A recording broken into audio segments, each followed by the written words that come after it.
ආයුබෝවන් Cooking with Life YouTube channel එකට ඔබ සියලු දෙනාම ඉතාමත්ම ආදරයෙන් පිළිගන්නවා. වෙනද වගේම රසවත් කෑමක් හදන හැටි මම අද ඔයාලට කියලා දෙන්න හදන්නේ.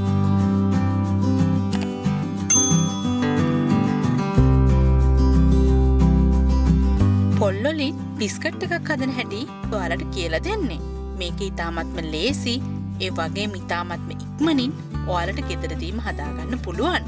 මේකට අපි පාන් පිටි පාවිච්චි කරන්නේ නැහැ. ඉක්මනින්ම අවශ්‍ය කරන්නේ මොනවද කියලා අපි බලමු. desiccated coconut ග්‍රෑම් 500යි, සීනි ග්‍රෑම් 350යි, රුලන් ග්‍රෑම් 75යි, බිත්තර 7ක්, ලුණු තේ හැන්දෙන් 4න් එකක්, වැනිලා තේ හැන්දෙන් 4න් එකක්. ඔයාලට desiccated coconut නැත්නම් ගෙදර තියෙන පොල් වලිනුත් මේ බිස්කට් එක හදාගන්න පුළුවන්. ගෙදර තියෙන පොල් වලින් හදාගන්නව නම් පොල් ටික සිහින්ව ගාගෙන කබලක තෙත හිඳනකම් හොඳින් රත් කරගෙන මේ බිස්කට් එක හදන්න පාවිච්චි කරන්න පුළුවන්. මුලින්ම කරන්න ඕන ලොකු භාජනයකට desiccated coconut ටික රුලන් ටිකත් එකතු කරලා හොඳින් කලවම් කරගන්නවා. දැන් අපිට පුළුවන් සීනි ටිකත් එකතු කරගන්න. සීනි ටික මම හොඳින් බ්ලෙන්ඩරේට දාලා කුඩු කරගෙන අරගෙන තියෙන්නේ. දැන් ඒකටම ලුණු තේ හැන්දෙන් 4න් එකක්, වැනිලා තේ හැන්දෙන් 4න් එකක් එකතු කරගන්න.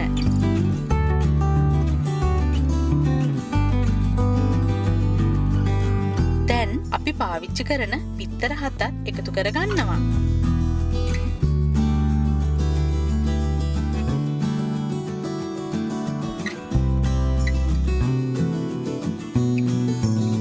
දැන් මේ මිශ්‍රණය හොඳින් මිශ්‍ර කරගන්න ඕන.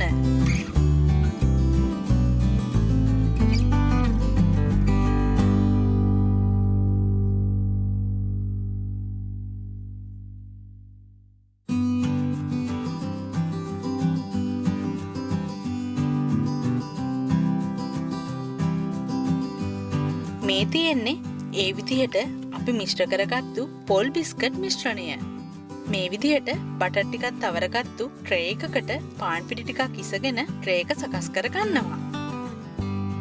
මිශ්‍රණය සමාන කොටස් වලට අරගෙන මෙන්න මේ විදිහට බිස්කට් එකේ හැඩය හදාගෙන ට්‍රේ එකේ හොඳින් අසුරා ගන්නවා.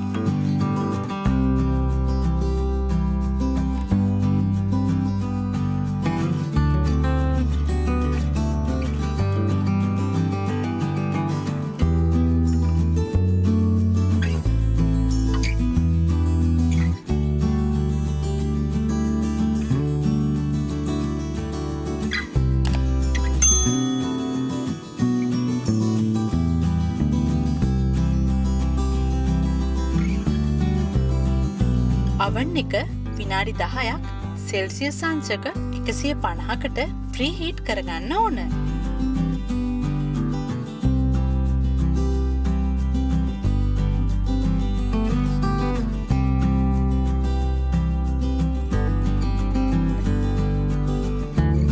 දැන් නැවතත් විනාඩි 35ක් සෙල්සියස් අංශක 150ක උෂ්ණත්වය යටතේ මේ බිස්කට් ටික හොඳින් බේක් කරගන්නවා.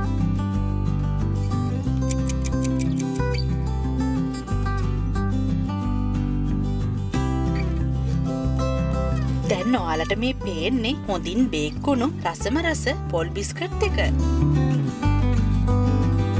කන්න ආස හිතන පාටක් වගේම හොඳ සුවඳකුත් මේ බිස්කට් එකේ තියෙනවා.